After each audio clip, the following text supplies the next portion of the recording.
Muito bem. Bom, gente, vamos começar. Boa noite a todos. É uma alegria estar aqui novamente, sendo recebido nessa casa pela Ruth, pelo Fernando, estar de novo na companhia de vocês, né? Com gente nova também, também presente. E a alegria aumenta porque simplesmente imagine você dar um curso sobre o seu livro preferido. Não só o seu livro preferido, mas você sabe que é o livro da sua vida, você sabe o livro que você vai gostar até, né, você existir na face da terra. Então, a primeira coisa que eu queria dizer sobre o Grande Sertão Veredas é a seguinte: eu tentei ler o Grande Sertão Veredas 2 vezes, só consegui ler na terceira vez. Só que quando eu consegui ler, e depois quando eu comecei a estudar o livro, preparar o livro para trabalhar, eu entendi, e lendo também sobre o Guimarães Rosa, eu entendi que esse livro, ele é difícil, não por causa do seu conteúdo, nem por causa do seu vocabulário, né? Ele é difícil por causa da sua estrutura. O Guimarães Rosa, em várias passagens, ele diz o seguinte: eu não quero o leitor correndo atrás da história.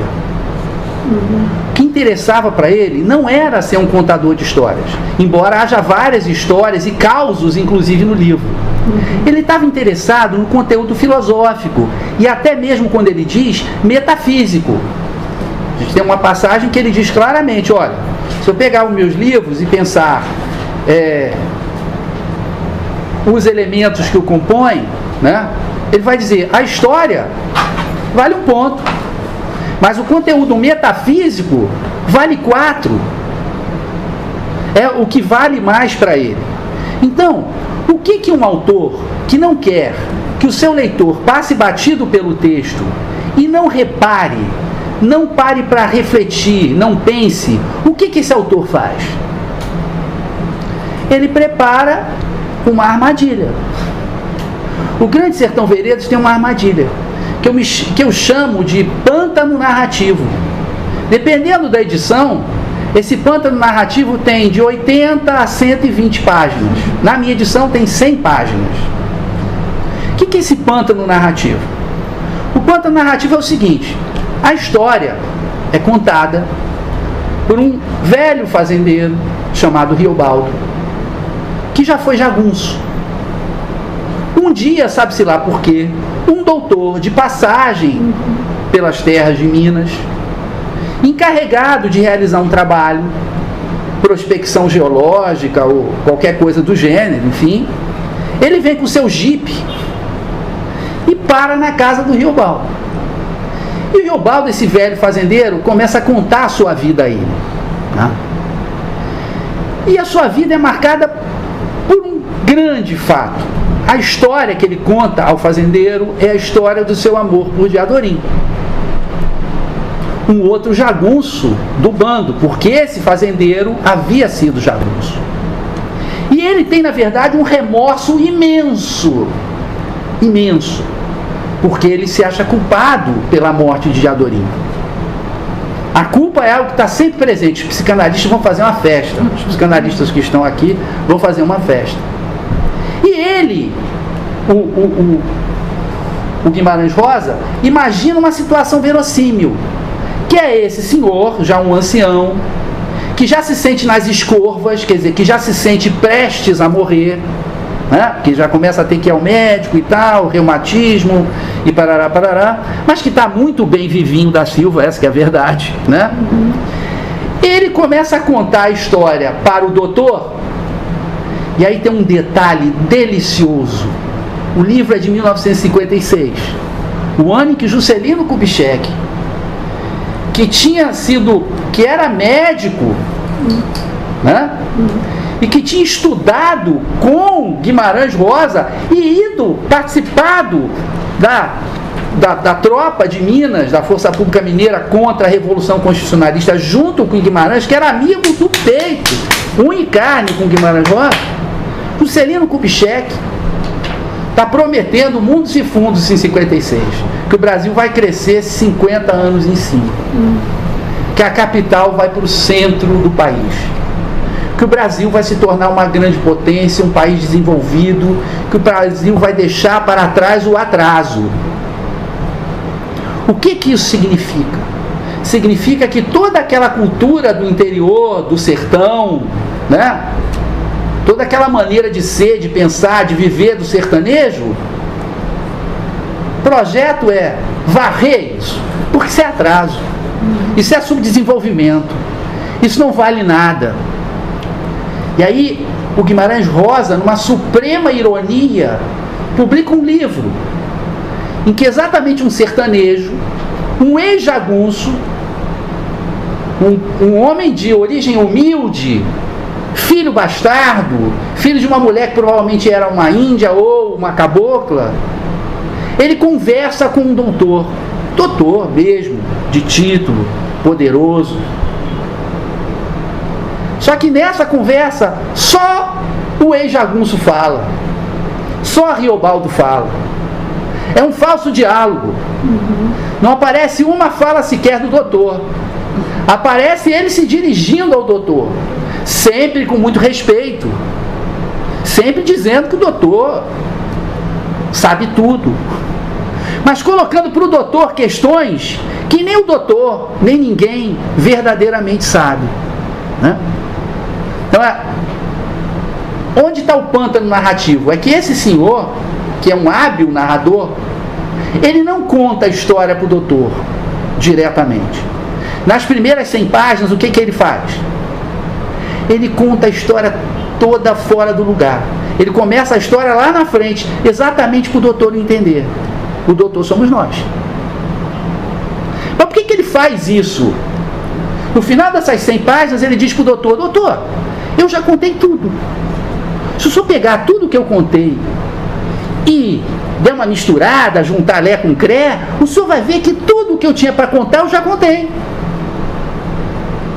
Mas, tudo bem. Agora eu vou contar a história do início ao fim. O que ele faz nessas 100 primeiras páginas? Ele só despista e atrapalha o doutor? Não. Nessas 100 primeiras páginas ele apresenta os temas do livro. Então o leitor, antes de conhecer a história, antes de saber a história, como é que ela se desenrola, ele vê, olha, o livro está se preocupando com Deus, diabo, acaso, destino, amor, violência, traição, lealdade, honra, enfim, os inúmeros temas que aparecem no livro. Ora, o que acontece? A maioria dos leitores começa a caminhar, toda animada, vou ler o Grande Sertão, vou ler o Grande Sertão. Quando começa a enfiar o pé no pântano, e porra, onde é que esse cara está indo? Mas de onde surgiu esse tal de Medeiro Vaz? Que história é essa? Que batalha é essa? E Diadorim, quem é esse tal de Diadorim? Fica totalmente perdido. Era mais fácil para ele começar uma história com início, meio e fim. Só que aí, ele não seria o Guimarães Rosa. Ele, ao fazer isso, ele diz: eu não quero contar a história. Eu quero que através da história você preste atenção nos temas que eu estou querendo debater. E isso a gente vai ver desde a primeira página, né? Que aparentemente ele está contando uma história, mas na verdade ele está o tempo todo problematizando. Ou seja, fiquem tranquilos, segurem na minha mão, né? Acreditem em mim, tenham fé, que de Deus não, mas de alguém que lê algumas vezes o Grande Sertão Veredas. Então, segurem na mão, capaz de Deus não compreender, mas a gente compreende.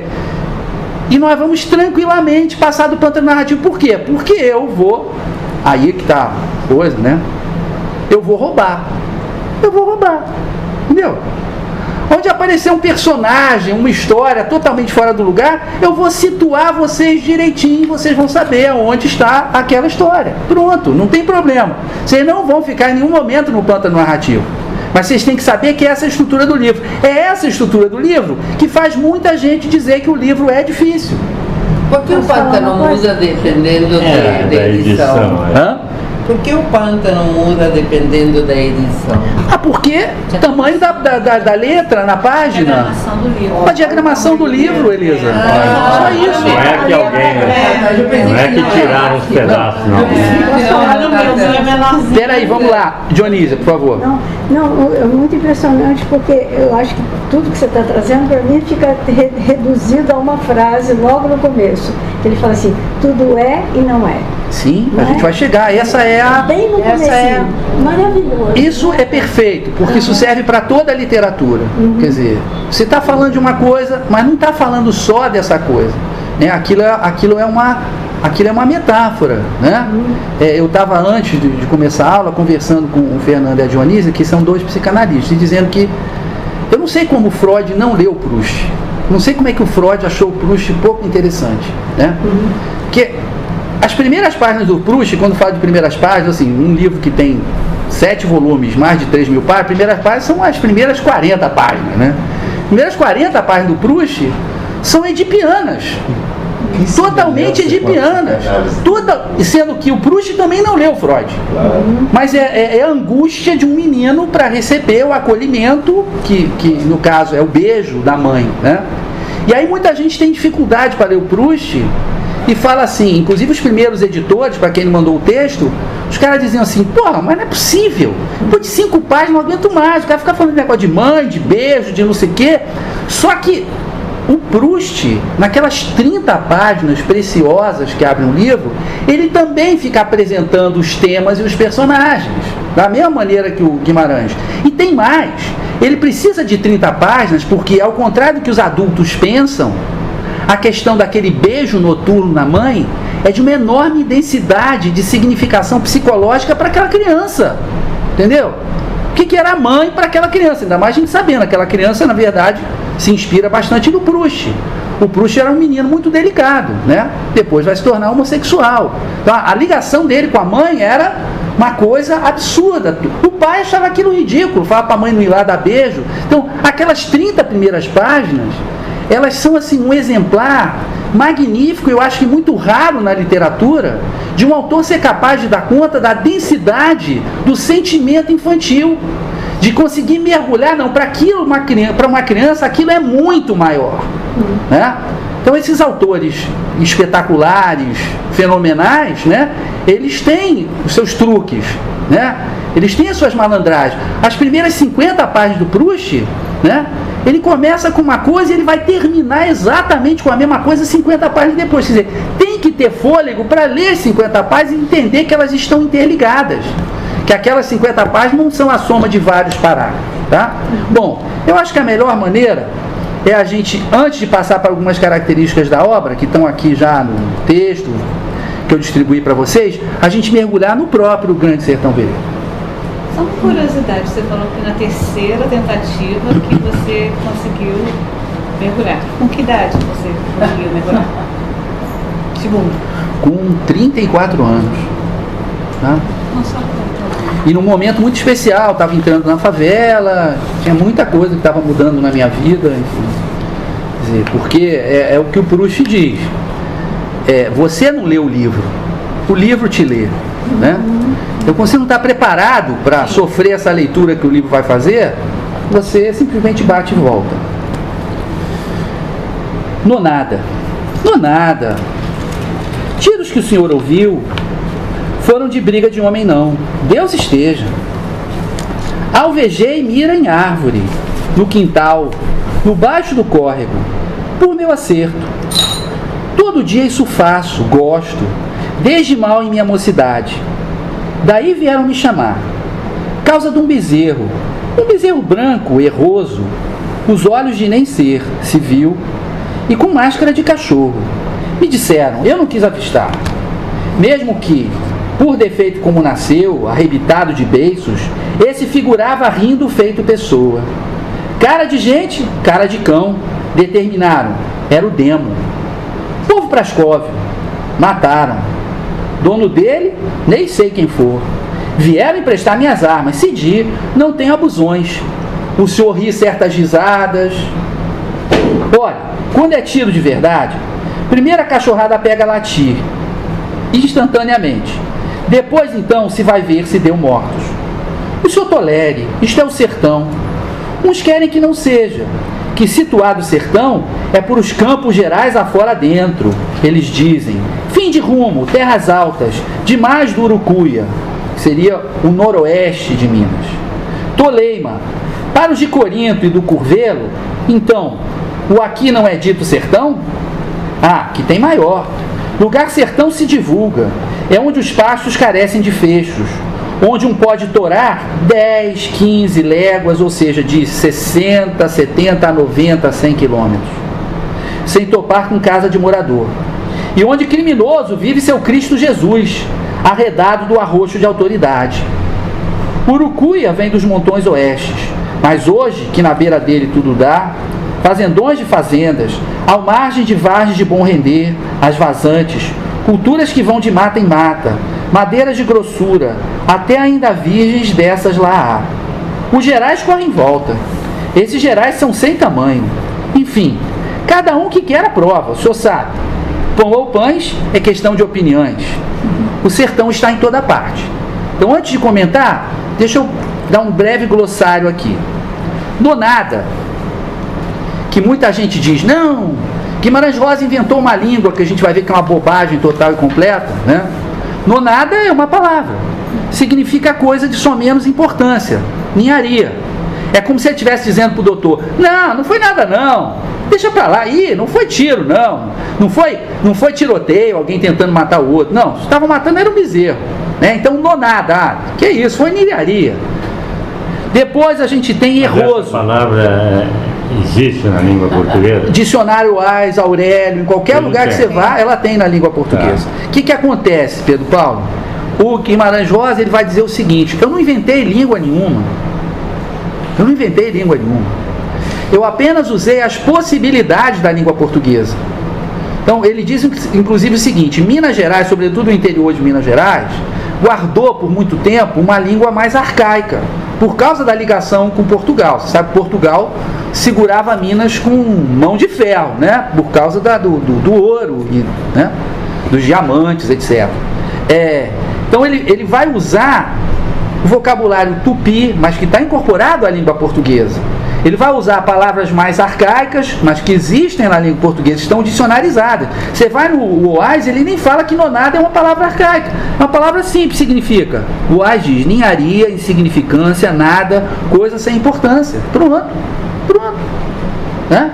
Não tem nenhuma palavra aqui nesse primeiro parágrafo, ao contrário do que dizem aqueles que acham que entendem de Guimarães. Não, Guimarães inventou uma língua. Depois a gente vai ler, não inventou língua coisíssima nenhuma, e ele mesmo diz, né?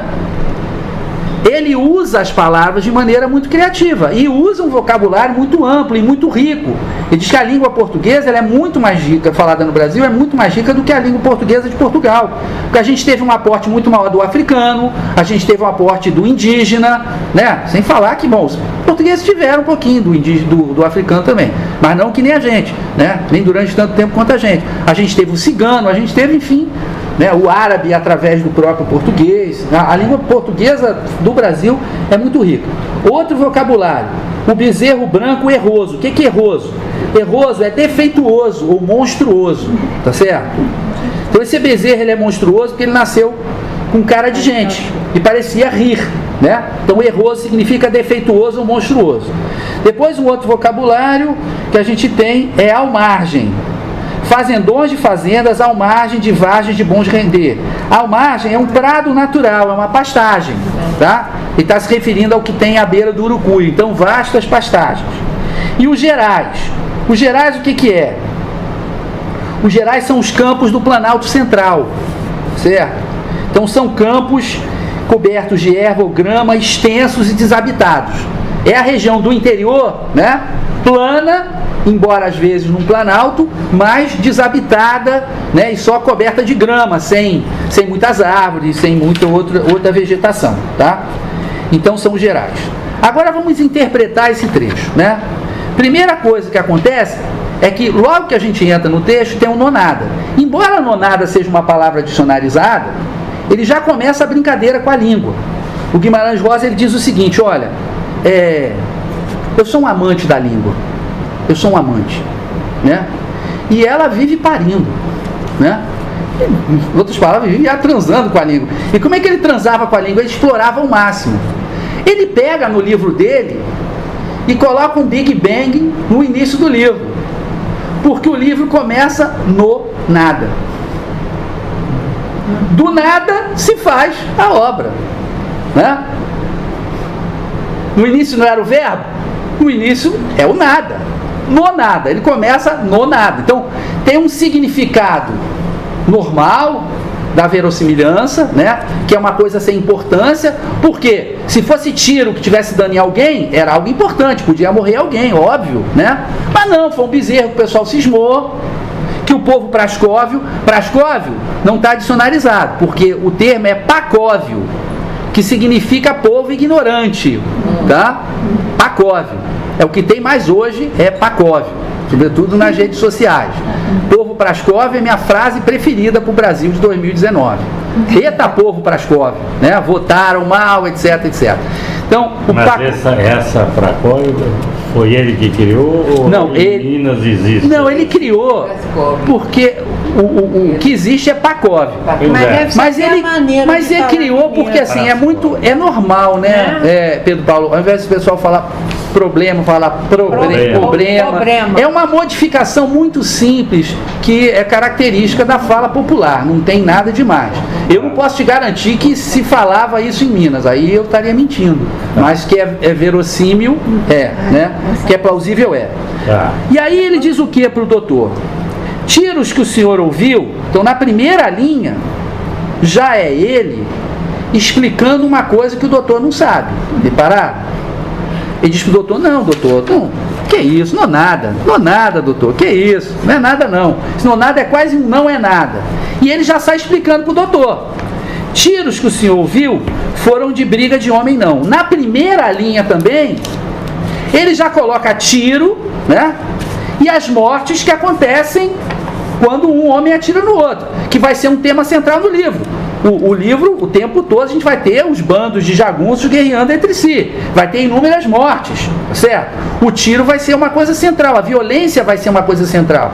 Então ele já está dizendo alguma coisa sobre o tema do livro. Deus esteja. Nesse parágrafo, a gente tem o Deus e tem o diabo, né? A gente já tem a oposição Deus e diabo, que vai atravessar a obra inteira. Deus já apareceu. Ele explica, não, eu estava alvejando, né? Mira em árvore por meu acerto, porque ele faz isso desde a mocidade dele. Por quê? Na verdade, o Reobaldo ele vai ser um excelente atirador. Se fosse hoje, chamariam ele de sniper, aquele melhor atirador do bando, tá? Aquele cara que atira com muita precisão, tá?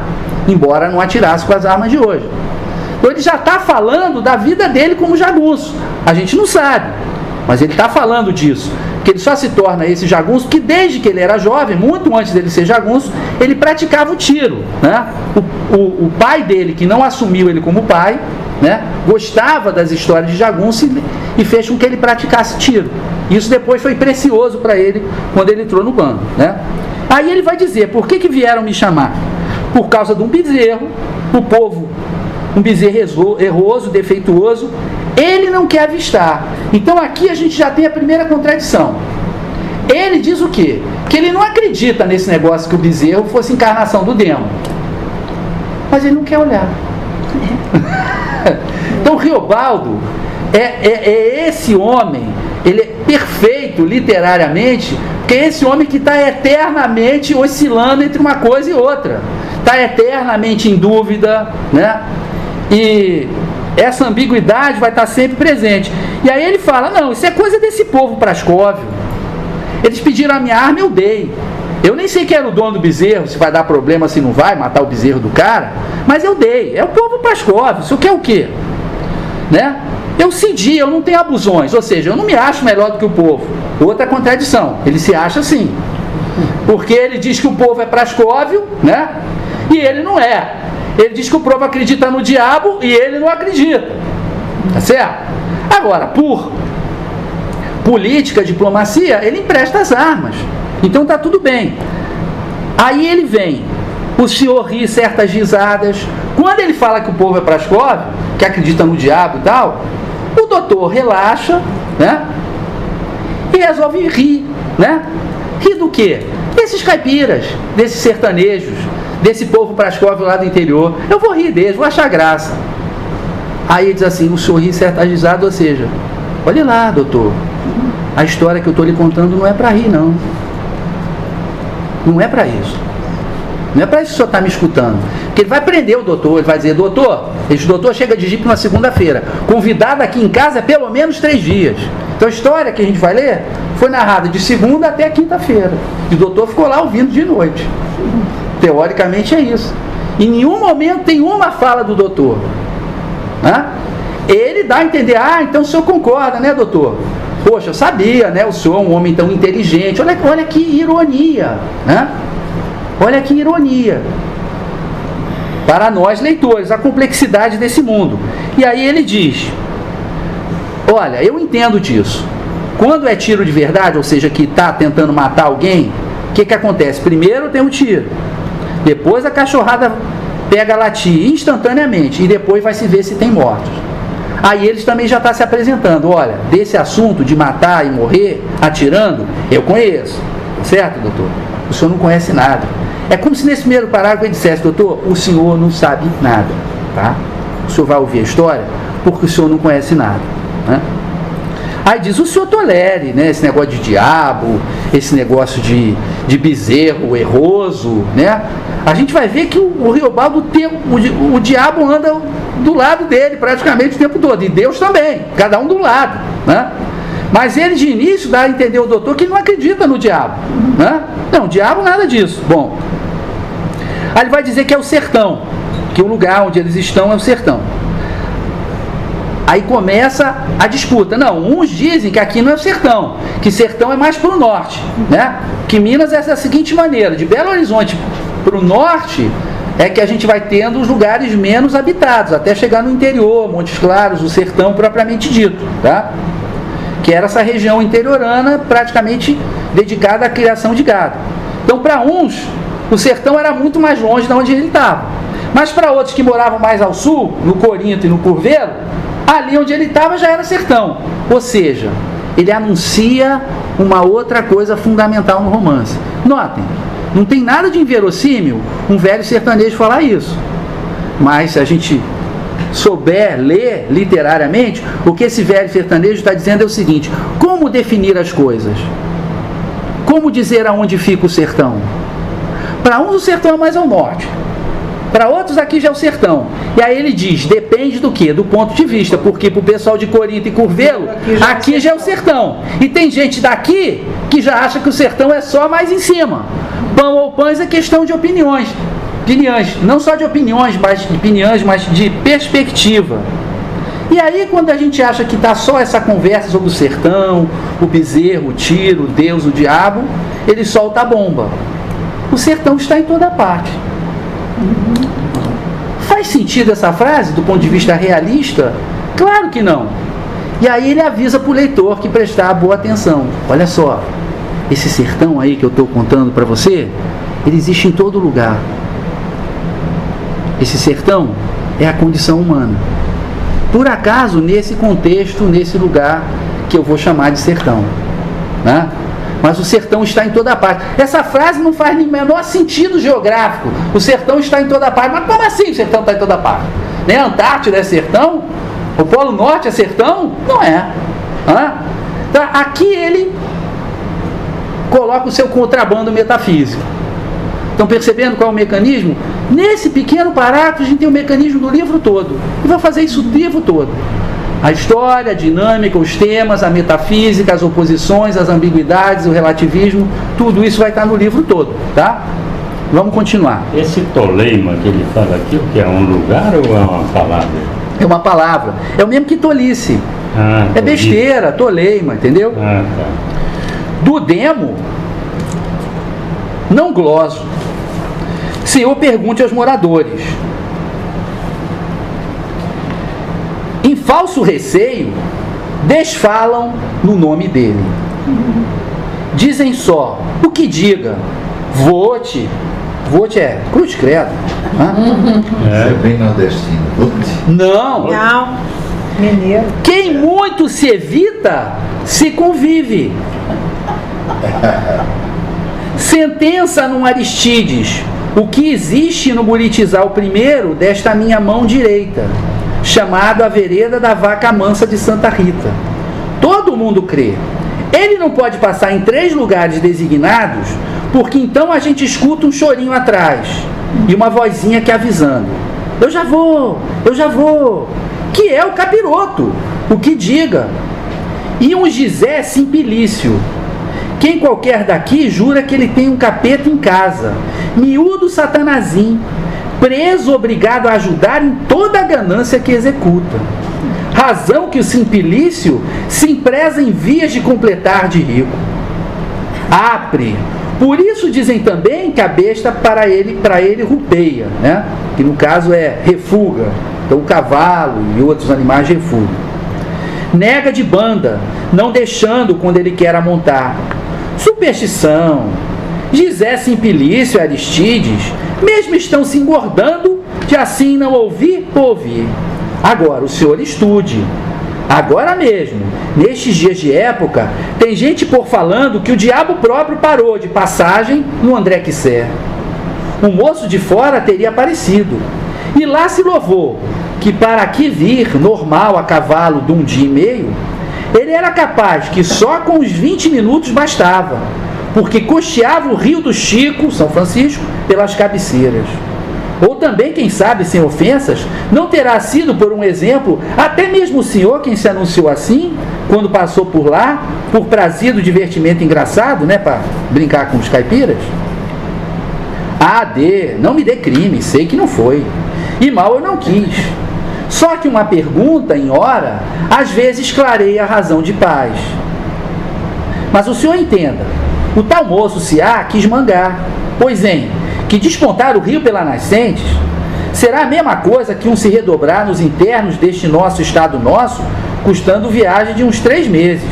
Então, que diga, doideira, a fantasiação. E o respeito de dar a ele assim esses nomes de rebuço é disfarce, dissimulação, né? É que é mesmo querer invocar que ele forme forma com as presenças. Esse parágrafo é simplesmente divino. Mas é difícil de entender. Sim, é porque a gente tem que pensar, né? Mas depois ele vai ficando mais fácil e mais fácil. A gente começa lendo, depois vai passar um certo número de páginas, aí a gente vai conversando sobre essas páginas, ele vai aumentando aos poucos. Com todos os grupos foi assim, não há de ser diferente nesse. Mas eu vou me adaptar ao grupo, ao que vocês quiserem, também não tem problema. Se vocês quiserem ler página a página, eu leio, para mim, o maior prazer do mundo, né? Não pode ter prazer maior do que esse. Então, aí ele começa, do demo, ele volta ao tema do demo. O tema do demo existia por causa do bezerro, e não precisava mais falar do demo. Mas ele escolhe falar do demo, né? Ele pergunta ao doutor do demo, o doutor perguntou alguma coisa a ele. A gente não sabe, né? A gente não sabe se é uma pergunta retórica ou se o doutor perguntou: mas esse negócio do diabo, hein, seu Reobaldo? Me fala disso aí. Do demo? Não glosa, ou seja, eu não falo sobre o demo, eu não comento. Depois de dizer isso, ele passa um parágrafo inteiro comentando sobre o demo, né? Vocês estão vendo a brincadeira aqui? Pergunte aos moradores. Os moradores, para não falar no demo, desfalam o nome dele. Falam o que diga, né? Ele fala: que nada, sai para lá. Mas o que acontece? Não adianta. Que quem muito se evita, se convive. De tanto você evitar falar no demo, você está dando força, você está dando peso para o demo. E aí ele fica muito mais presente. Toda vez que você vai falar no demo, que você pensa nele, fala: não, aquilo, né? O que diga, o cujo, o coiso, e por aí vai, né? Então você acaba dando mais força para ele. E aí, nesse ponto, ele começa a usar um artifício que ele vai usar muito nesse pântano narrativo, nessas primeiras 100 páginas, que é contar um caos. Ele conta um caos, da mesma maneira que os caipiras contavam um caos, uma pequena história, normalmente tem um conteúdo moral, tá? Que tem uma lição. O caos é isso, esse é o caos, tá? É uma história que tem um conteúdo moral. Você conta uma história e tal, a pessoa chega a uma conclusão ao final dessa história. E as duas histórias que ele conta, quais são? A do Aristides e de José Simplício. Gisé Simplício, não é José, é Gisé Simplício, tá? E o que essas histórias têm em comum? O povo acreditava que os dois tinham parte com o demo. Um deles, inclusive, tinha um satanazinho pequenininho que seguia ele por todo lado. E quando ele saía, né, o satanazinho dizia: eu já vou, né? É o capiroto, né? Então, o outro, o Simplício, a besta, ou seja, o cavalo, viu o Simplício, não deixava ele montar, porque se acredita que os animais têm essa capacidade de perceber a presença do diabo. Isso vai ser importantíssimo para o romance lá na frente, tá? Que quando o Riobaldo se acredita endemoniado, depois de fazer o pacto com o diabo, que é uma das questões, né? Por que ele está falando tanto do diabo? Porque ele acredita que fez um pacto com o diabo. Ou melhor, tudo é e não é. Ele acredita e não acredita. Ele fica o tempo todo oscilando essas duas coisas, tá?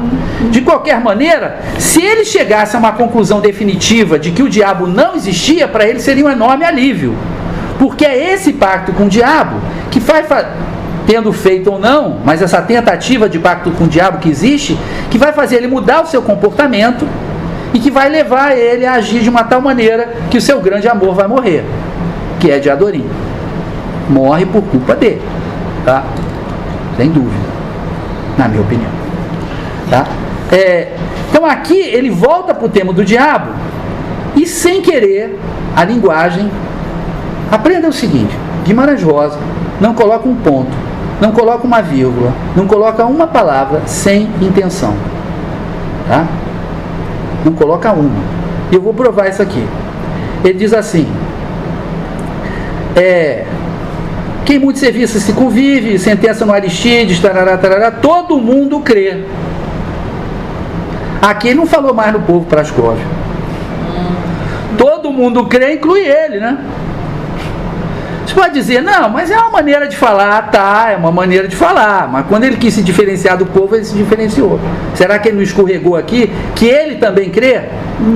Porque ele conta a história como se ele acreditasse. Porque então a gente escuta um chorinho. Não é as pessoas dizem que escutam um chorinho. Ele fala: a gente escuta um chorinho. Ele, que linhas atrás tinha dito que não ia comentar o diabo, ele comenta.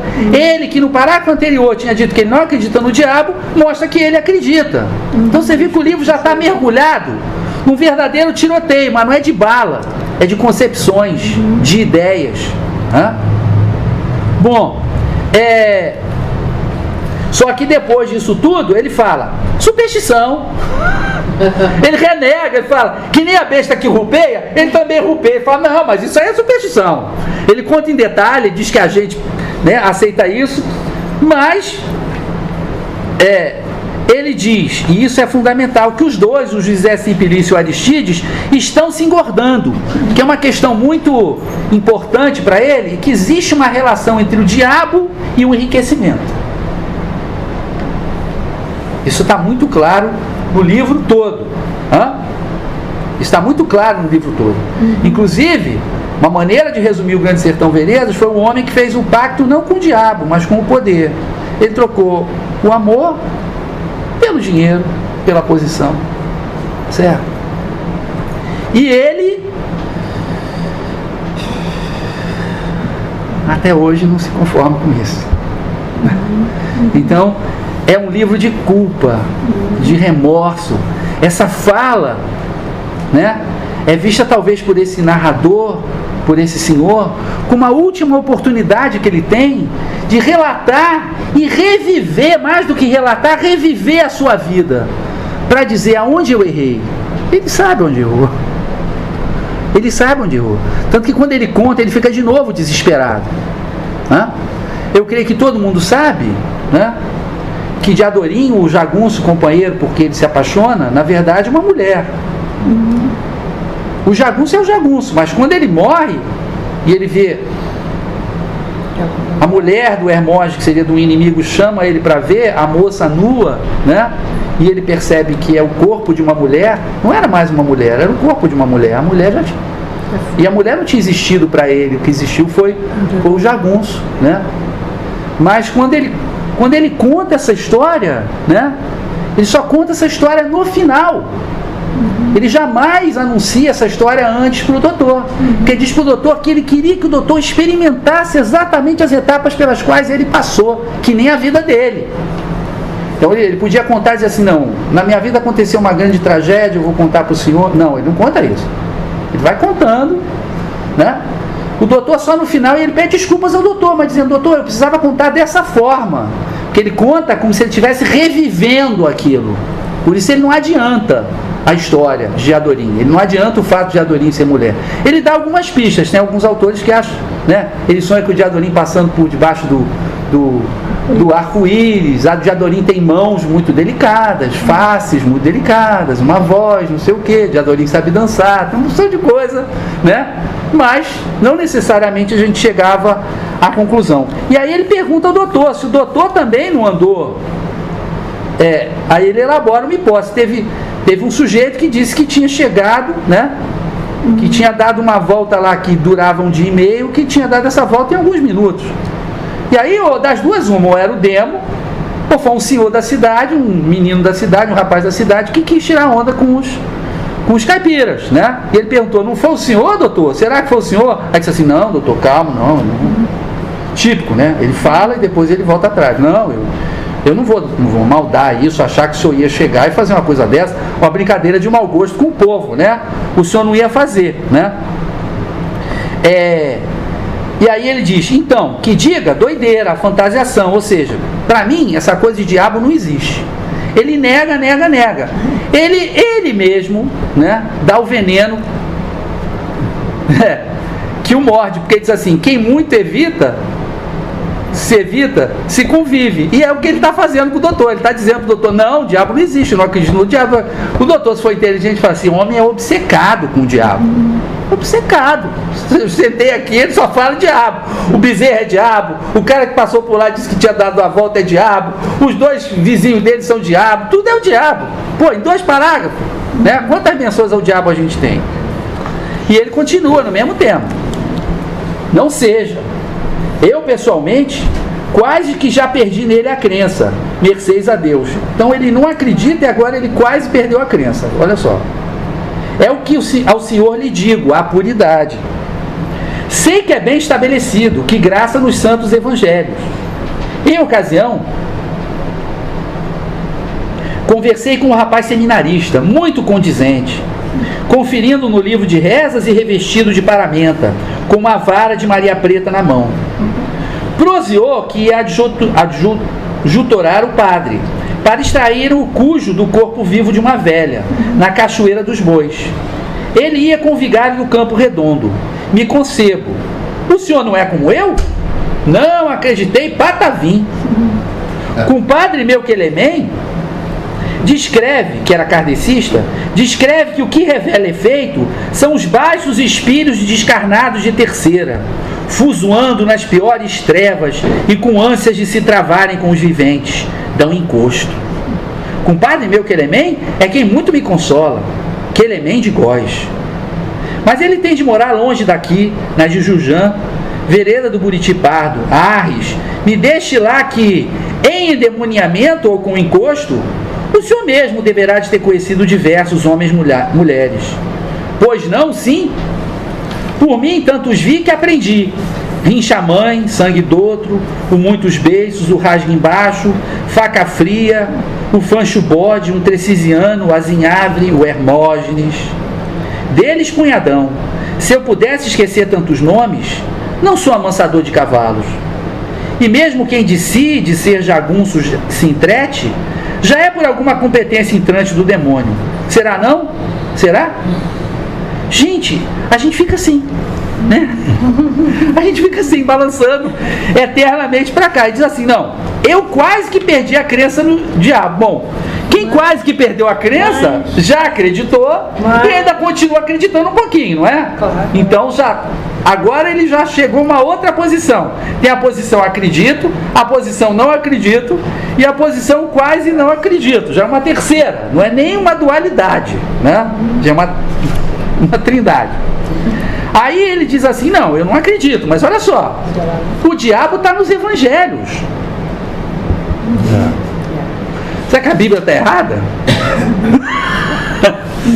E eu já ouvi falar, conversei com um rapaz que ajudou o padre a tirar o diabo do corpo de uma velha.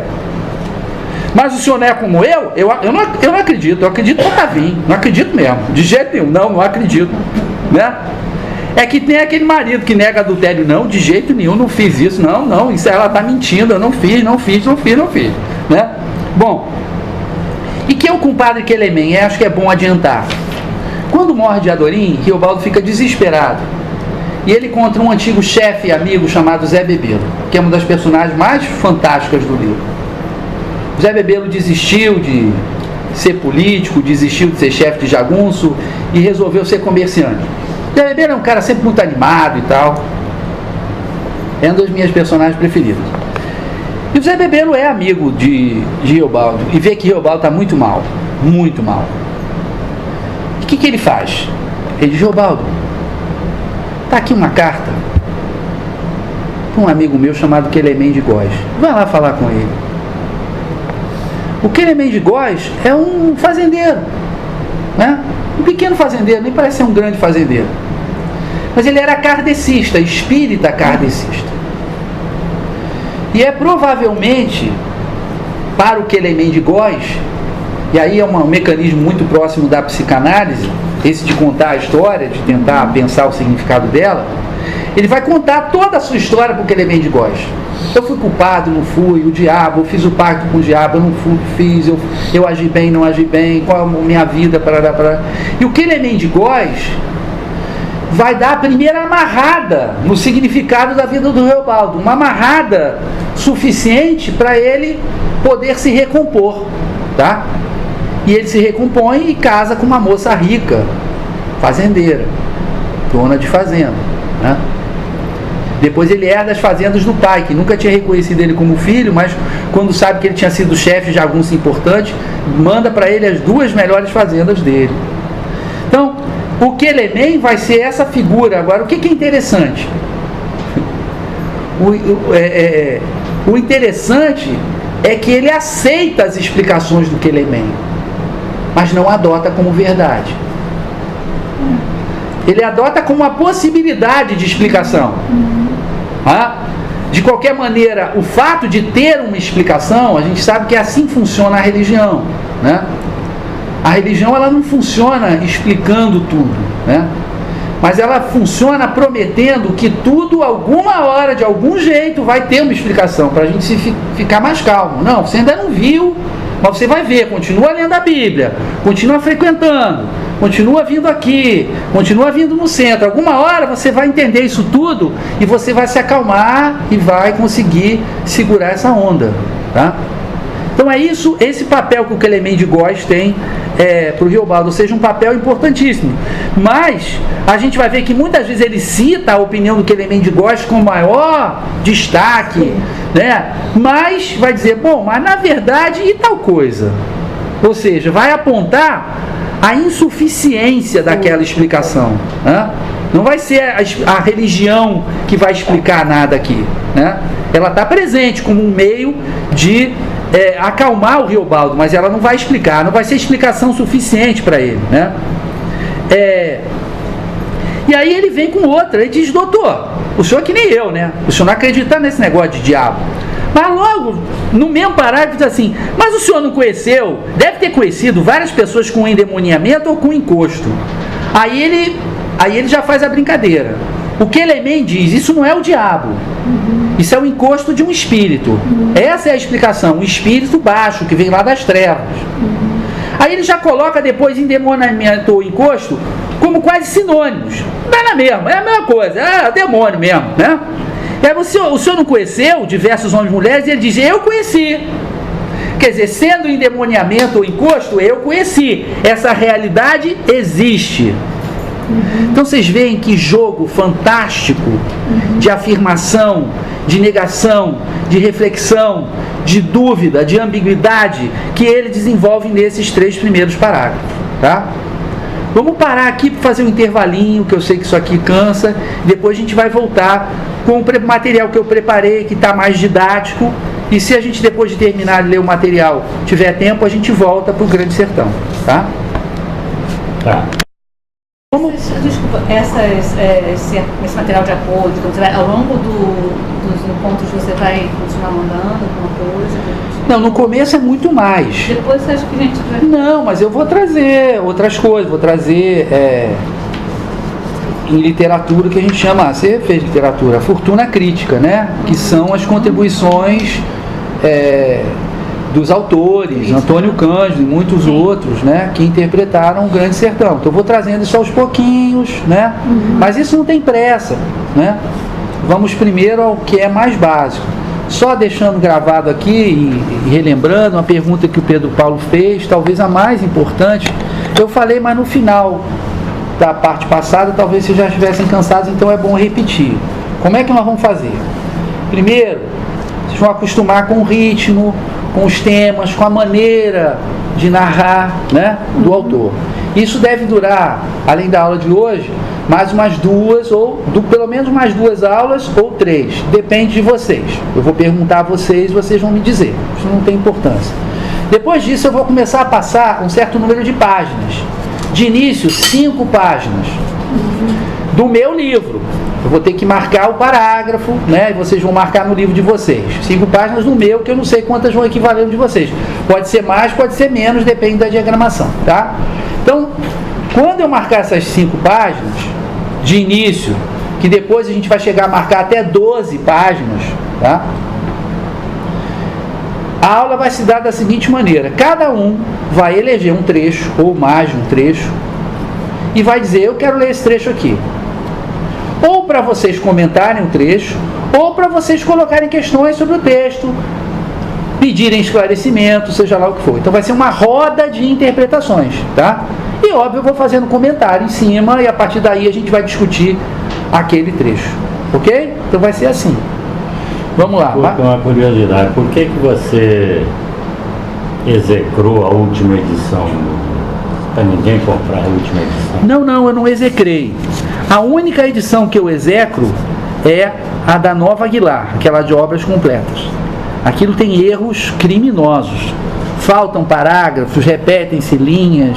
É uma coisa assim criminosa você fazer uma obras completas de Guimarães Rosa dessa forma. Então, eu recomendo que vocês não comprem, não tentem ler por ali.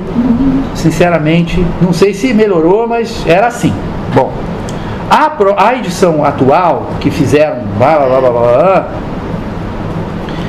ela não tem nada demais, a meu ver, tá certo? Ela é uma ótima edição, em filologia, porque isso é um campo chamado filologia, existe algo chamado estabelecimento de texto, né? Que você vai checar exatamente se o texto está correto, se não houve uma corrupção de uma edição para outra, etc. Segundo os originais do autor, você vai ver que os erros costumam acontecer e depois vão se acumulando. Uma edição vai copiando o erro da outra, então é bom haver um estabelecimento de texto. Mas o estabelecimento de texto dessa aqui, depois de 60 anos de publicação de Guimarães Rosa, o estabelecimento de texto dele é excelente. Então isso não é uma grande coisa dada por essa nova edição. Aí o que eles fizeram? Eles pegaram artigos de várias pessoas, interessantíssimos. A seleção de artigos que eles fizeram foi ótima.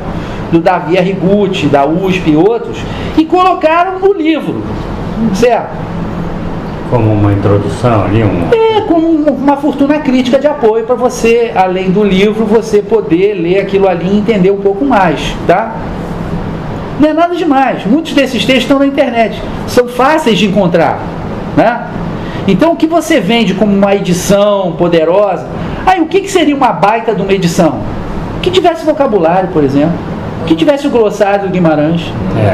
Isso sim que seria uma edição... Isso seria uma edição excelente. Entendeu? Não existe um glossário do Guimarães? Existe um léxico do Guimarães que está aqui na nossa bibliografia. Mas não existe nenhuma edição do Guimarães com glossário. Tá certo? Que é, na verdade, um vocabulário específico de uma obra. Isso eles não fizeram. Então é aquela coisa, você faz um fuzuê danado, faz uma capa nova, diz que fez, que aconteceu, mas o que você tinha que fazer mesmo, de diferente, que é o que falta, a meu ver, uma edição do Guimarães Rosa, você não faz. O povo Praskov vai todo dizer, não, essa edição é uma edição espetacular. Não é. Quem tem essa, aquela outra, tem a mesma coisa. Vai ler o mesmo texto. Então qual é a vantagem? Pagar mais e dizer que comprou a mais fantástica edição do Guimarães Rosa já existente. Que não é. Não é. Desculpa, mas não é. Esse que eu tenho aqui tem uma introdução do Paulo Rona. Sim. É um bom, não é um Sim, bom sim. É uma introdução muito antiga, né? Das primeiras edições. É ótimo. Bom, vamos lá então às observações gerais sobre o Grande Sertão Veredas. Vou pedir a Cléia que leia primeiro. Algumas observações gerais sobre o Grande Sertão Veredas. Não, perdão, desculpe, Cléia. E a outra coisa, Pedro Paulo, é o seguinte, é que eu estava dizendo para vocês que se por acaso vocês não estavam satisfeitos com a edição que vocês tinham e iam comprar uma nova edição, que não comprassem essa nova e comprassem a minha. Essa aí não tô achando, achei. Porque um problema, a minha, que é a 21ª edição da Nova Fronteira, não tem nada demais, mas é uma boa edição. Só que é a minha. E eu vou dar o número de páginas da minha. E vocês vão ter que ficar procurando na edição de vocês onde está o tal parágrafo que eu disse, que está na página tal, que na edição de vocês vai estar em outra página. Então a minha questão era, se você vai comprar uma nova edição, compra essa, porque aí quando eu disser página 13, fácil, né? vocês vão estar lá. Só isso. Será que é muito diferente? Mas ele vai ter que procurar. Não, Cléia, ela não é diferente. Não, em página. Tá, abre a página 165. É 65. Tá. 65. Olha, eu abri sem querer, é 165. Tá. Tem um parágrafo que diz assim: e ainda falhamos 2 dias na Fazenda Santa Catarina. Tem alguém que tenha nessa edição esse parágrafo? Não. Cada edição vai ter uma numeração, entendeu, Cléia? Entendi. Só isso. Bom, vamos lá. Vamos ler as observações sobre o Grande Sertão. A primeira. É porque o livro não tem. Como não tem capítulo. Não tem capítulo, não tem separação, parte, nada. Então. Ele é no fôlego só, né? Mas eu digo, é do parágrafo que começa assim até o parágrafo que começa assim. E pronto, vocês procurem e acham. Isso também acontece no grupo da Lagoa e não tem problema. As pessoas que não têm o mesmo livro, elas seguem. É mais difícil, mas elas seguem. Vamos lá, Cléia. A primeira coisa que se deve ter em mente é que Grande Sertão Veredas não é um romance realista, nem tampouco regionalista. Em outras palavras, Rosa não está querendo descrever ou retratar a realidade. Embora o romance se passe no Sertão Mineiro, ele não é sobre o Sertão Mineiro. Por isso que o sertão dele está em toda parte, e não só em Minas. Né? Porque as questões que ele está colocando são para toda a humanidade, na verdade. Está dentro da gente. A boa arte literária, aliás, como ensina Antônio Cândido, consiste em deformar a realidade de modo a expressar melhor uma característica da mesma. Rosa conhecia detalhadamente a realidade do sertão, sua geografia, sua fauna e flora, seus homens e costumes. É isso, e isto aparece no livro, pois ele estudou e pesquisou muito acerca dessa realidade. Mas essa realidade é apenas o pano de fundo. A história que ele quer contar é outra. Só passarinhos, só tipos de pássaro, foram mais de 80 presentes na obra e que foram reconhecidos. Tem um livro chamado As Aves do Sertão, exatamente com ilustrações dos 80 pássaros que aparecem no Grande Sertão Veredas. E cada um desses tem pássaro, tem um tipo de canto, tem um comportamento, etc. Só para falar de pássaro. Vocês vão ver que é uma enormidade de flores, de plantas, de árvores, de tipo de solo. Tipos de solo, um solo que é mais arenoso, o outro é o Pantanal. Ele conhece tudo, conhecia tudo de Minas, absolutamente tudo do sertão mineiro, né? Não importa se de primeira mão ou não, mas ele conhecia. Vamos lá, Jaqueline. Mas não é isso que interessa a ele. Isso é só, ele quer ser fiel a isso. Mas ele dizia naqueles 10 pontos que essa ambientação, esse cenário era apenas um ponto. Ele queria que tivesse certinho, mas não era isso. Quem melhor explica isso é o filósofo paraense Benedito Nunes. Tem uma referência aqui, 2013. Quer que vá lá? Não. Ele diz existirem 3 sertões na obra. O primeiro sertão é o sertão de Minas, propriamente dito. O sertanejo, o sertão, a linguagem e as relações humanas e sociais do sertão. Neste sertão, a questão central é a sobrevivência. A descrição social do sertão, por parte dele, ela é perfeita. Vão aparecer os jagunços, os coronéis, os miseráveis, as prostitutas, os políticos, os militares, né? Todas as classes sociais vão estar, né, presentes no livro. Homens em maior número, mas vão aparecer mulheres, né, de forma significativa. Então, a dificuldade de viver no sertão, né, a violência presente, cotidiana, tudo isso aparece no livro com muita clareza. Posso colocar uma questão bem À vontade. simples? O que é que caracteriza sertão? Né? Tem o sertão nordestino, mineiro. É uma região ou tem características? Não, o sertão, ele era, na verdade, esse interior do Brasil todo era chamado de sertão, né? Qual era a característica desse interior? Ele tinha um clima, né, mais seco, em alguns lugares até mesmo árido, que é o caso da Caatinga, tá? E ele era um lugar isolado, que nem ele fala aqui. O sertão é um lugar onde você pode torar, ou seja, você pode seguir andando ou a cavalo durante 70, 100 quilômetros e você não encontra morador.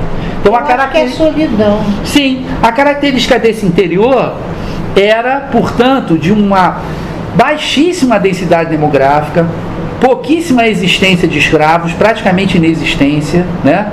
Com grandes criações de gado, e os homens livres, mas pobres, que se submetiam a esses fazendeiros, que acabavam criando verdadeiros feudos, verdadeiros reinados. Daí o sertão se parecer um pouco, o sertão ser muito ligado nessa questão dos cavaleiros medievais e dos reis e princesas, porque era um lugar isolado onde o poder do Estado praticamente não chegava. Então isso que caracteriza o sertão geograficamente e socialmente, né? O sertão não tem uma única característica do ponto de vista geográfico, assim, de uma vegetação. Não, essa vegetação aqui é do sertão. Não, o sertão de Minas, no norte de Minas, é sertão. O sertão da Bahia, lá do interior da Caatinga, é sertão, né? É em oposição ao litoral. Você tem uma coisa fotográfica, quase os cachos. Sim, Pois é, sim, mas o norte de Minas não é assim. O norte de Minas tem água, tem rio, tá? Tem outro tipo de vegetação, tem o buriti, né? Você não tem praticamente Não tem floresta, essa vegetação arbustiva, baixa. Todo sertão quer virar mar. Agora, uma outra coisa do sertão é que esse nome sertão é um nome que contém o ser, que contém, como a Dionísia estava colocando muito bem, há uma questão central do livro, que é a questão do ser, do que é, do que uma coisa existe, né? Se ela é verdadeira ou não. Isso é mais uma coisa que está presente também aí nesse sertão, né? Bom, vamos lá. Ruth, mais há um segundo sertão. Mais há um segundo sertão, o da aventura humana, sobre os grandes paradigmas da viagem e do combate. Nesse sertão que todos nós trilhamos, a grande questão é a da existência. Aqui entra o bordão: viver é negócio muito perigoso. E também a ideia de travessia, dos percursos que somos obrigados ou escolhemos fazer. Bacana. A gente vai ver que o nome do livro é explicado exatamente lá na tal página 100, né? Depois do pântano. E vocês vão ver que o nome do livro, o título do livro, ele fica explicitado na fala de Reobaldo, né? E a gente vai ver isso para frente, né? De uma maneira absolutamente existencial. Ele entrega para esse bom leitor ou leitora que atravessou o pântano, que foi fiel e leal. Assim que ele atravessa o pântano, ele diz: olha, está aqui o significado do livro, o que eu quero com o livro. Mas, como eu disse, eu vou roubar nesse jogo. Então, a gente vai ler o significado do livro daqui a pouco, tá? Mas isso fica muito claro, que é uma fala do Reobaldo, que ele fala do grande sertão e das veredas. É a única passagem que há essa associação grande sertão e veredas, e ele está explicando o título do livro, mas não na primeira linha, só depois do pântano, tá? Só depois do pântano. Vamos lá, por favor. Por fim, há um terceiro sertão, o do destino metafísico e religioso, sob o paradigma da escolha entre o bem e o mal, entre Deus e o demônio. Aqui a questão fundamental é a transcendência, aquilo que está além do que supõe a nossa vã filosofia ou sociologia. Vocês vejam, a gente leu 3 parágrafos. Mas os 3 parágrafos que a gente leu, a questão da sobrevivência, a questão social, do povo Prascóvio já apareceu, né? Já apareceu também essa questão metafísica de Deus e o diabo. A gente podia dizer que esses 3 primeiros parágrafos estão saturados da questão do diabo, que obviamente na sombra do diabo, nesse caso, está Deus, né? Ele fala que o diabo está na Bíblia, ele fala que o padre foi tirar o diabo do corpo da mulher, né? Ele fala que Deus o ajude, Deus e o diabo estão aqui dialogando. Vamos lá, Elisa, por favor. É claro que estes 3 planos estão entrelaçados, misturados, articulados em Grande Sertão Veredas. Em certa altura, o próprio Riobaldo, conversando com o doutor, parece até o próprio Rosa, admite que o que está contando é confuso e entrançado. É confuso e entrançado que ele vai misturar as diferentes épocas, as questões, no chamado pântano narrativo. Mas vejam só, não é verossímil que um senhor, já de muita idade, tomado de uma enorme emoção, tendo a chance de talvez contar a sua vida e tentar pensar o significado de sua vida pela última vez, será que ele não vai começar a contar de forma meio disparatada? Ou vocês acham que ele vai começar a contar linearmente, cronologicamente? Não consegue, porque vem a lembrança dele, é que o Proust chama de memória involuntária, uma determinada coisa, e ele fala, não, então de Adorim. Ou seja, o que ele faz, esse pântano, embora seja um recurso narrativo, literário, ele é também algo altamente verossímil. Quantas vezes a gente começa a contar uma história e descamba para 1000 outras, né? Isso é normal, né? Por isso é confuso e entrançado, ou seja, misturado. Bom, continuando, Pedro Paulo. De início, é possível que vocês tenham alguma dificuldade de leitura, coisa que o próprio Rosa prezava. Ele queria leitores atentos, que exercessem o trabalho que a leitura de um texto com conteúdo exige. Mas logo essa dificuldade vai se transformar em um enorme prazer. Prometo. Prometo, repito, prometo, tá? Tá prometido aqui. Vamos lá. Uma outra questão importante é a seguinte: em que época se passa o romance? Lendo Grande Sertão Veredas, se tem a nítida impressão de que o tempo em que ele se passa é impreciso. Rosa dá poucas pistas, talvez para acentuar o caráter transcendente da história que Riobaldo está contando, cujo valor vai além da época e do espaço em que transcorreu. Esse mineiro era muito inteligente, era muito matreiro. Ele sabia que se ele desse uma data exata, né, os exegetas todos iam começar a olhar, mesmo assim ainda fazem isso, iam começar a tentar estabelecer uma relação direta entre uma coisa que ele diz aqui e algo que aconteceu lá na história de Minas. E não era isso que interessava a ele. Ele queria uma história de caráter universal. O que ele faz com Grande Sertão Veredas, ele que era grande amante da literatura alemã e de muitas outras, era criar uma mitologia brasileira. É isso que ele faz. Certo? É isso que ele faz. Ele cria personagens que são literalmente mitológicos. Mitológicos em que sentido? Eles não têm uma existência histórica, mas eles têm uma existência universal, né? Dado as questões metafísicas que estão ligadas a eles. Por isso ele não diz o ano que nasceu Diadorim. Riobaldo, desesperado, vai procurar informações sobre Diadorim e só encontra uma certidão de nascimento de Maria Deodorina da Fé Bittencourt Marins, nascida não sei onde no ano de 1900 e ele não diz o ano.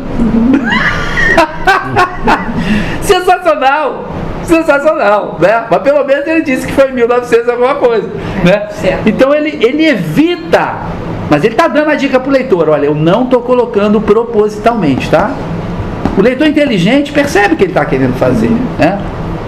Bom, De qualquer forma, a pista é suficiente para localizar a ação na Primeira República, ou República Velha, que vai da Proclamação, 1889, né, até a Revolução de 30. A principal é a notícia da passagem da coluna Prestes por Minas, o que ocorreu na década de 20. Então ele fala assim, en passant. Quando ele está falando do acaso, ele diz assim, não, o caboclo está aqui andando, daqui a pouco ele pega um cartucho de bala que ele não sabe de onde vem, de quando é, e foi da vinda da época do Prestes, para falar dos acasos da vida, né, de como essas coisas simplesmente acontecem. Vamos lá, Cleia, por favor. Mas afora esse ancoramento histórico, muitas vezes se percebe um ar, uma moldura medieval e principalmente a apresentação de certos personagens remetendo a modelos medievais. É o caso de Medeiro Vaz, o próprio cavaleiro andante, a guerrear incessantemente em nome da defesa da honra e da justiça. E de Joca Ramiro, chamado de um imperador em 3 alturas. Quem primeiro percebeu esse aspecto foi Manuel Cavalcante Proença, em seu belíssimo Trilhas no Grande Sertão. Que é, fantasticamente, de 1958. O Rosa lança esse livro em 56, 58. O Manuel Cavalcante Proença, um grande crítico literário, né? Grande professor universitário, ele lança em 58 um livrinho fininho, mas ele destrincha tintim por tintim o uso que o Guimarães Rosa faz da linguagem. Todos os macetes do Guimarães Rosa estão ali. Como ele usa o latim, como ele usa os termos arcaicos, né? Você tem esse livro? Tenho. Como ele usa essa outra figura, eu faço cópia para você, tá? E eu queria. É maravilhoso. Não quer. Né? Então vou fazer uma cópia e ela vai rodar, porque senão quebra a banca, né? Faz uma cópia e a gente vai copiando. Aqui tem a bibliografia. Eu não vou comentar a bibliografia porque eu vou trazer trechos desses autores e quando eu for trazer o trecho aí eu comento um pouco mais, né? Esse me agradou. Bom, vamos às 7 dicas para ler Grande Sertão Veredas. Vamos lá. É Jaqueline, né? Sim. Vira a página. Pula a bibliografia, isso. Dicas para ler Grande Sertão Veredas. 1. Basta querer ler. Pode ler sem medo. É um livro delicioso, prazeroso, feito café no fogão de lenha. Não é difícil e sim rico e complexo, o que é uma outra coisa. Gente, sinceramente, eu vou dizer aqui e tomara que grave. Difícil é Clarice Lispector. Ela é difícil. Ela é rica, ela é complexa, para alguns vale a pena ler. Difícil é Ulisses do James Joyce. O Guimarães Rosa não é difícil. Isso é difícil. Não, ele não é difícil. É outra coisa. Ele é rico, ele é complexo, ele exige trabalho, mas ele não é difícil. Difícil é Clarice Lispector. Você lê, relê. Bom, eu sou homem, né? Deve ter algum gênio a menos, alguma coisa, e não entende lufas. Agora, de vez em quando, não. Ela tem uns contos maravilhosos. Tem um conto chamado Amor, que é um negócio sensacional. Mas quando ela resolve escrever para terráqueos, né?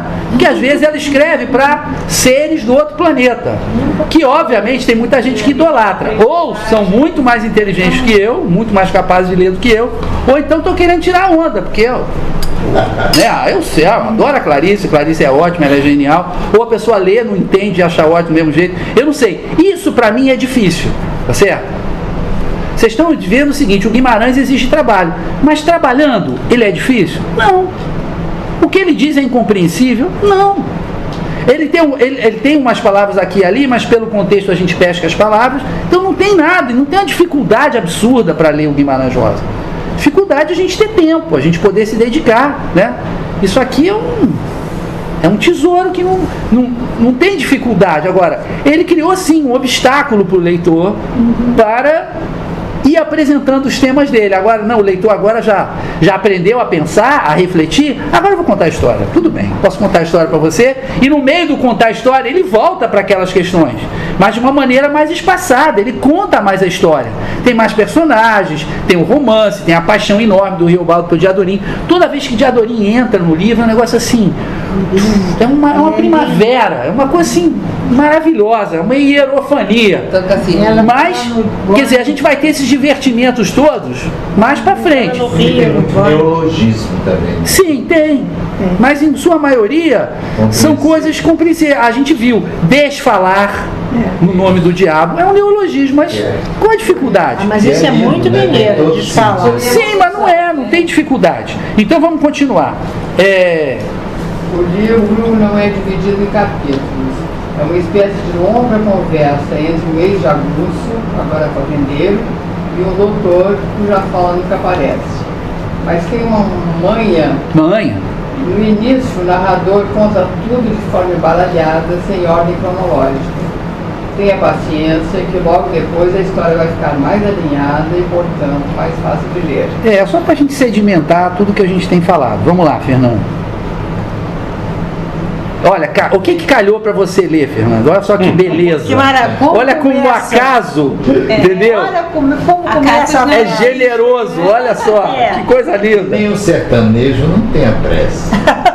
A história é muito interessante, sem dúvida, mas no Grande Sertão Veredas é a maneira de contá-la e o que se aprende com ela que importa mais. O próprio Guimarães Rosa dizia que o leitor não deveria sair correndo atrás da história. Ou seja, antes de se importar com a trama, deveria prestar atenção no conteúdo e na forma. É verdade. Muito bom. Belíssimo. Vamos lá. A Maravilha. máxima para ler o livro é a fala de Riobaldo, o narrador e protagonista. Tudo é e não é. Cada história, cada nome, cada ação ou discurso tem sempre mais de um significado. Aos poucos, você vai percebendo. Fique tranquilo. Obrigado, Elisa. Leia sem parar. Não vá ao dicionário nesse primeiro momento, pois há muitas, não tantas quanto se pensa, palavras inventadas pelo autor. Mas repare que, pelo contexto, é quase sempre possível entender o significado de determinada palavra. Ótimo. Obrigado, doutor. Claro que é impossível não se identificar ao menos um pouquinho com Riobaldo, o narrador. Mas é necessário também desconfiar dele. Mas eu não digo para não estragar a surpresa. O narrador, ele é matreiro, que nem o Guimarães Rosa. Não dá para confiar nele. Então, aí você vê a capacidade do autor. Ele cria uma personagem tão complexa, tão maravilhosa, que ele é o narrador, que é o Riobaldo. A gente acredita e não acredita nele, né? Então tem passagem, por exemplo, que o Riobaldo, em relação a uma batalha lá, ou não sei o que, ele fala assim: não, eu não tive medo. Aí na parágrafo seguinte: não tá com medo nenhum. Não, medo? Nem passava pela minha cabeça ter medo. Eu fico o tempo todo dizendo isso, ó, que leitor presta atenção e fala, bom, tava assim, borrando. Ele chama a atenção para a própria mentira, entende? Essa é uma outra brincadeira que ele faz, né? Porque Riobaldo é uma personagem muito maleável. Então tem hora que a gente ama, tem hora que a gente odeia, tem hora que a gente acredita, tem hora que a gente duvida. Não pode, o Riobaldo é um narrador, ele vai contar a história. O que o Riobaldo contar é a história. Não pode ficar nessa atitude. Se a gente ficar nessa atitude, a gente dança, né? Mas o efeito é incrível, porque Sim. É exatamente o efeito do próprio Riobaldo, que acredita e não acredita. Exatamente. O tudo é e não é, funciona também em relação a ele. Terminou de ler, essa que tinha que caber a mim também. Terminou de ler, gostou, bacana. Agora é que vem o melhor da história. Grande Sertão Veredas é daquele tipo de livro que fica melhor a cada leitura. Experimente ler de novo. A minha alegria que é ter esse grupo, que eu ia começar a ler de novo o Guimarães Rosa, de novo, do zero, parágrafo para parágrafo. Sensacional, porque eu vou ler. É o livro que vai te lendo durante o resto da vida. É assim, que depois se vocês lerem realmente, né, eu creio que vocês vão gostar muito e vocês vão entender perfeitamente isso. Vocês vão guardar lá, mas vão pensar, não, alguma hora eu vou querer fazer essa travessia de novo. Porque ela vai ser outra travessia, você vai ser repensado novamente, né? Então, a gente vai finalmente para a questão do título, que ele entrega depois, né? Depois de atravessar o pântano. Na minha edição,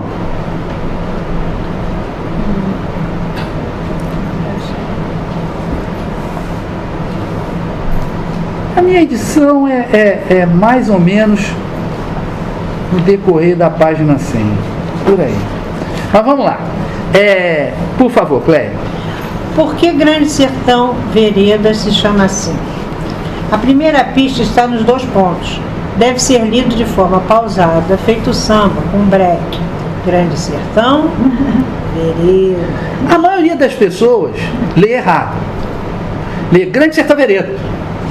Tem 2 pontos. Então, é Grande Sertão.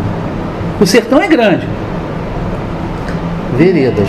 Existem as veredas, que já é uma outra história. Então, por isso tem a quebra, tem o breque, que nem o samba. Não uma parada. Grande Sertão, veredas. Então, vamos ver o que significa, Jaqueline. Como o próprio Riobaldo explica, eu queria decifrar as coisas que são importantes. Estou contando não é uma vida de sertanejo, seja se for jagunço, mas as matérias vertentes. Desculpe, é a matéria vertente, tem um S aí a mais. A matéria vertente. O próprio Riobaldo, depois do pântano, ele entrega. Fala assim, eu não estou contando vida de sertanejo, não. Eu estou querendo decifrar as coisas que são importantes. Não é nem também contar as coisas que são importantes, é decifrar, porque elas são mistérios, elas são questões, tá? Estou querendo, portanto, decifrar as coisas importantes. Eu não conto uma vida de sertanejo ou de jagunço, tanto faz. Eu conto a matéria vertente. Ou seja, eu falo, vertente é aquilo que, né? Que cai, que pinga. Eu conto da vida. Eu conto do movimento. Eu conto da mudança. Eu conto do mistério. É isso que eu estou contando, da matéria vertente. O que é viver? O que é um ser humano passar pelas coisas que eu passei? Que significado isso tem? É isso que eu estou contando. Continuando. Vamos lá, Ruth agora. Como o próprio Riobaldo explica. Não, já foi lido. Ou seja. Desculpa. Ou seja, ele diz claramente que não é uma narrativa de fatos, e sim uma reflexão, um conjunto de indagações. E para confirmar essa hipótese, ele diz logo no parágrafo seguinte de forma ainda mais explícita. Continua? Por favor. Vou lhe falar. Ele fala do sertão, o que não sei. Um grande sertão, não sei. Ninguém ainda não sabe. São umas raríssimas pessoas. E essas poucas veredazinhas. O que muito lhe agradeço é a sua fineza de atenção. Caro leitor, cara leitora, eu estou falando do sertão, o que ninguém sabe. E o que as pessoas poucas que sabem, o que elas sabem é apenas umas veredazinhas. Fernando, novamente, a bola caiu para você na marca do pênalti. Vamos lá. O grande sertão é o grande mistério da vida, da natureza, dos homens. O grande deserto da falta de sentido, que feito o liso do sussuarão. Uma zona desértica inventada pelo Guimarães Rosa, que aparece no livro. Todos nós precisamos ter muita coragem para atravessar. O que alguns poucos, não? O que alguns poucos sabem. Não, o que alguns poucos sabem. Alguns poucos sabem. Não está certo. O texto é meu. Não, o que alguns poucos sabem. Poucos com S. Sim. O que algumas poucas pessoas, que está no parágrafo, está na passagem anterior, ele fala que são poucas pessoas. Poucos sabem. Não. O que eles poucos sabem vai aparecer nas veredazinhas. Deixa ele ler. Não, sim, mas aqui eu estou dizendo, tem poucas pessoas que sabem muito pouco, que vão aparecer as veredazinhas. Mas eu primeiro preciso dizer que são poucas pessoas e elas sabem muito pouco. E o que poucos sabem disso são apenas algumas veredinhas, que são caminhos, mas em Minas também são cursos d'água, isto é, representam a oposição entre a aridez de nossa ignorância e a vida e a alegria que a água e o conhecimento nos trazem. Por isso, grande sertão, veredas. O texto é meu, by the way. Vamos lá. E agora, para pegar no pé do pessoal que quer tirar onda com vocês e com todo mundo, metido a inteligente, quer dizer que leu o Grande Sertão, fala, não, Grande Sertão é dificílimo, que o autor inventa uma nova língua. É uma nova língua, aquilo é uma nova língua. Aí você fica, esse cara conseguiu ler isso, uma nova língua, então eu odeio esse tipo de coisa. Vamos ler essa breve observação sobre a linguagem do livro. Vamos lá, por favor, Elisa. É muito comum se repetir a bobagem de que Rosa inventou uma língua própria em Grande Sertão Veredas. Grande Sertão Veredas. Não, mas a gente pode convencionalmente ler sem o ponto. Agora que a gente já sabe, entendeu? O próprio autor o desmentiu, afirmando que somente procurou utilizar todas as possibilidades da língua portuguesa falada no Brasil. Para ele, bem mais rica do que a falada em Portugal, devido às características de nossa história, com o aporte de línguas africanas, indígenas e outras. Ele afirma isso expressamente. Pedro Paulo, vamos lá. Bom, pensaram alguns que eu inventava palavras a meu bel prazer, ou que pretendia fazer simples erudição. Ora, o que sucede é que eu me limitei a explorar as virtualidades da língua, tal como era falada e entendida em Minas, região que teve durante muitos anos ligação direta com Portugal, o que explica as suas tendências arcaizantes para lá do vocabulário muito concreto e reduzido. Ele brinca com a língua, mas basicamente ele brinca com a língua portuguesa, né? Obrigado. Vamos lá, Dionísio. É verdade que eventualmente inventa palavras, mas vocês irão notar que o mais importante é o uso que ele faz das palavras. Rosa consegue dar um conteúdo poético, isso é que eu acho super impressionante, a expressões formadas por palavras comuns, populares até. Veja-se o trecho em que Riobaldo clama indignado contra o comportamento de Hermógenes e seus homens que atiraram nos cavalos do bando de Zé Bebeto. Aí lá achei o curralão com uma boa animalada nossa. Os pobres dos cavalos presos, tão sadios todos, que não tinham culpa de nada. E eles, cães aqueles, sem temor de Deus nem justiça de coração, se viravam para judiar e estragar o rasgável da alma da gente, no vivo dos cavalos, a torto e direito, fazendo fogo. É sem dúvida um trecho inventivo, mas não por conta de um vocabulário artificialmente criado, e sim pelo enorme talento de Rosa para encadear as palavras de forma musical e emocionante, com expressões simples, mas extremamente agudas. Boa animalada, justiça de coração, irrasgável da alma da gente. Mais à frente, ele vai criar outra imagem, o destapar do demônio. Aliás, só me ocorreu isso agora, mas o animal, quando ele coloca animalada, né? Se a gente olhar, fica muito clara a presença da palavra alma aqui no meio, para ele destacar a alma que tinha os animais, não é? Ele chama a atenção, mudando a palavra, né, para o fato que os animais têm alma, de que era uma maldade profunda, né? Justiça de coração é simples a expressão, mas é uma expressão fantástica, rasgável da alma da gente. Ou quando ele fala o destapar do demônio, que a gente está vendo o demônio se destapar no Brasil o tempo todo, né? Quando as coisas, né, a violência é o destapar do demônio. Gente, é uma coisa que uma pessoa do povo simples poderia usar esse vocabulário, né? Mas tem uma força poética de expressão absolutamente maravilhosa, né? Vamos lá, Jaqueline. Rosa chega a dizer que, ao contrário de inventor, gostaria de ser chamado de reacionário da língua, no sentido de que gostaria de voltar à origem da língua. Por favor, Ruth. Meu método que implica na utilização de cada palavra como se ela tivesse acabado de nascer para limpá-la das impurezas da linguagem cotidiana e reduzi-la ao seu sentido original. Ele acreditava numa coisa quase que como a alma da língua, né? Um caráter metafísico da língua. Ele examinava, dizia que examinava as palavras no seu caráter metafísico, fazendo como? Voltando à origem da palavra, né? O que ela originalmente significou, né? Então deixa eu recuperar, porque ali é que está a força dessa palavra, né? Ali é que ela vai ser efetiva. Vamos lá, Fernando. De novo você... Essas explicações que ele dá aqui sobre a linguagem que ele usa estão aonde? Isso não estão no livro? Não, em entrevistas variadas.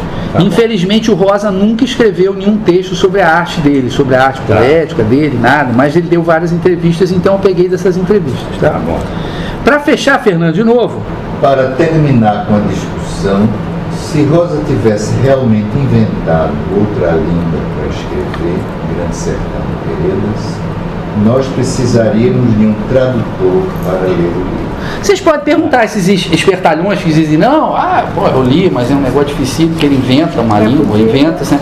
Você usou que tradução? Pô, é simples. Se é uma língua, você leu como? Se é outra língua inventada, você usou que tradutor? Qual a tradução que você inventou, né? E agora, para a gente não terminar, quem adora falar esse negócio que inventou a nova língua é o grande especialista, linguista, teórico literário, Pedro Bial. Adora falar isso. Adora. Não pode abrir a boca e falar do Guimarães Rosa, que ele sempre fala que inventou uma nova língua. Uma coisa impressionante. Que não é uma tradução, mas você usou uma expressão que eu achei que é interessante. Você falou de decifrar. Sim. Sim, diferente, mas a atividade de leitura é uma atividade de decifração, né? Sem dúvida. Ele queria que o leitor fizesse isso. Sim, o Riobaldo fala que ele está decifrando. E ele quer na gente a mesma. Porque aí é fantástico. O caboclo, né, o jagunço que está decifrando a vida dele, ele ensina a gente a decifrar a vida. Estão entendendo? Que é fantástico. A gente vai pegar a nossa vida, com o nosso Diadorim, nosso Hermógenes e tudo, e a gente vai decifrar. Então hoje, só para a gente terminar com o gênio, né, do Guimarães Rosa, terminar com o melhor que a gente tem, vamos ler esse parágrafozinho pequenininho, que no caso seria o 4º parágrafo que a gente lê hoje. Pô, lemos 2 páginas e meia, fantástico, primeiro dia, e ainda pegamos essa questão toda. Por favor, traga uma cronologia da vida e obra na aula que vem, porque eu vou trabalhar um pouquinho, tá? Então vamos lá. De primeiro, eu fazia e mexia, e pensar não pensava. Isso eu acho lindo. Isso é muito lindo. Acharam todos? De primeiro, eu fazia e mexia, e pensar não pensava. Não possuía os prazos. Vivi puxando difícil de difícil. Peixe vivo no moquém. Moquém é uma grelha para assar carne ou peixe. É uma palavra de origem tupi, mas também está dicionarizada. Todas essas palavras estão dicionarizadas, né? Então, que nem peixe vivo na grelha, tá? Você bota um peixe vivo na grelha, ele está lá morrendo, mas está na brasa. Isso é maravilhoso. Quem mói no áspero, não fantaseia. Mas agora, feita a folga que me vem, sem pequenos dessossegos, estou de range-rede. Eu adoro range-rede. Range-rede é maravilhoso. E me inventei neste gosto. É bem preguiçoso. E me inventei neste gosto de especular ideia. É maravilhoso. O diabo existe e não existe? Dou o dito. Abrenúncio. Abrenúncio é desconjuro, Deus me livre, né? Mas olha só, o diabo existe e não existe. Aqui ele está assumindo a ambiguidade. Essas melancolias. Aí vem a paulada. O senhor vê. Existe cachoeira, mas cachoeira é barranco de chão, e água se caindo por ele, retombando. O senhor consome essa água ou desfaz o barranco? Sobra cachoeira alguma? Viver é negócio muito perigoso. Então, esse parágrafo menor, talvez seja o parágrafo mais importante que a gente leu hoje. Por quê? É nesse parágrafo que o narrador, né, que esse senhor Riobaldo, esse fazendeiro, ele vai falar da sua condição atual. Ele vai dizer, da onde eu estou narrando? Eu estou narrando que eu estou de range-rede, né? Eu já estou tô de boa, né? Eu sou rico, na verdade, eu tô de boa, posso ficar de rancho de rede. E eu inventei, ou seja, eu não tinha necessidade disso, mas eu quero isso, por isso eu inventei. Especular a ideia. Ou seja, eu vou ficar pensando. Mas não pensando, eu vou beber um suco. Pensando de outra forma.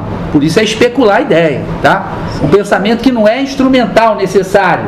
É um pensamento que para ele existencialmente é necessário.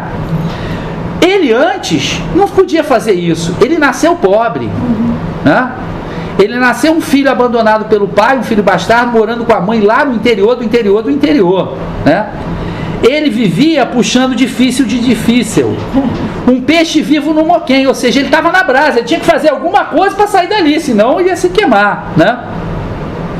E quem morre no áspero não fantaseia. Quer dizer, quem está lutando pela sobrevivência não tem tempo de especular ideia, não tem tempo de fazer poesia, não tem tempo de criar imagem, né?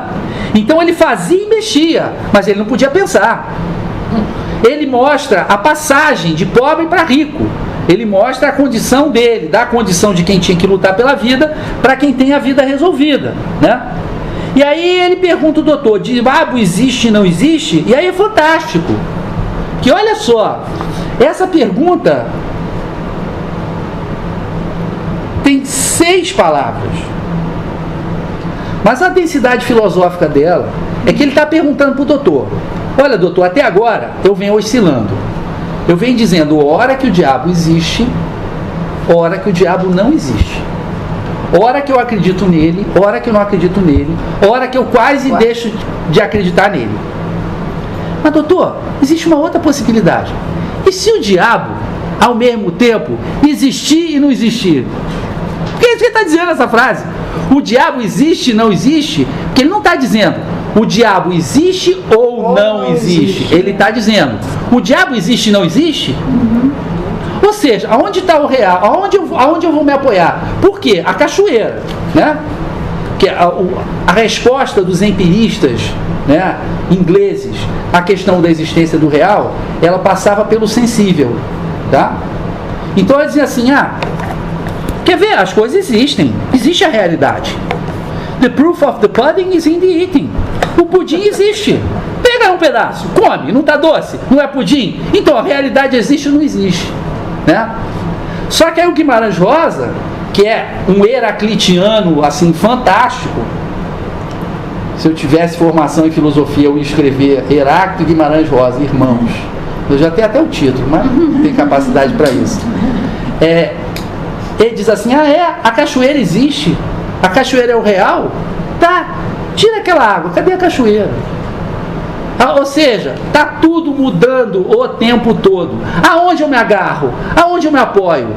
O diabo existe? O diabo não existe? O diabo existe e não existe? Caramba, viver é muito perigoso, hein? Ninguém existe. Viver é muito perigoso, caramba. Porque, eu não posso nem confiar na cachoeira, entendeu? Eu não posso bater o martelo e dizer, porque isso é uma questão de enorme importância para ele. O diabo existe ou não existe? Porque não existindo o diabo, ele não fez pacto nenhum, tá certo? É menos culpa para ele. Mas nós não temos onde nos apoiar. Essa realidade, ela é o tempo todo mutante e impossível da gente bater o martelo e dizer, existe, entendeu? Agora, tem um pessoal que vai querer comer o pudim para dizer que ela existe, né? Prova que não existe é que o pudim foi comido. Então, daqui a pouco não tem mais pudim, entendeu? O pudim só existe durante o tempo. Vocês veem, nós lemos 4 parágrafos. Eu não sei se eu fui capaz de dar uma ideia da riqueza desse livro, né? Pelo qual, obviamente... Esse parágrafo seguinte é maravilhoso. Esses primeiros parágrafos, início do livro... Está se antecipando, é primoroso. Não li o seguinte. É primoroso. Agora, o que eu vou pedir a vocês? Dever de casa, tá? Leiam apenas os 2 próximos parágrafos. Só os 2 próximos parágrafos. O explico e o em? O explico e depois o em. Só leiam esses 2. Se quiser, leiam mais. Tá. Mas depois voltem a esses 2. Tá. Eu quero que vocês releiam. Eu quero que vocês prestem atenção a partir de tudo aquilo que a gente já aprendeu na aula de hoje. A ambiguidade, A presença de questões filosóficas disfarçadas num vocabulário simples, né? A relação dele com o doutor. Então, eu queria que vocês já começassem a refletir, já começassem a treinar, tá? Bom, o mais que eu posso dizer é que eu estou felicíssimo, né? Espero que vocês estejam pelo menos na metade, que já vai ser muito bom. Eu estou e não Gente, estou. está e não está. Então tá bom. Ele sai e não está. Eu vou tomar mais um pedacinho do vinho. Gente, obrigado. Valeu. Muito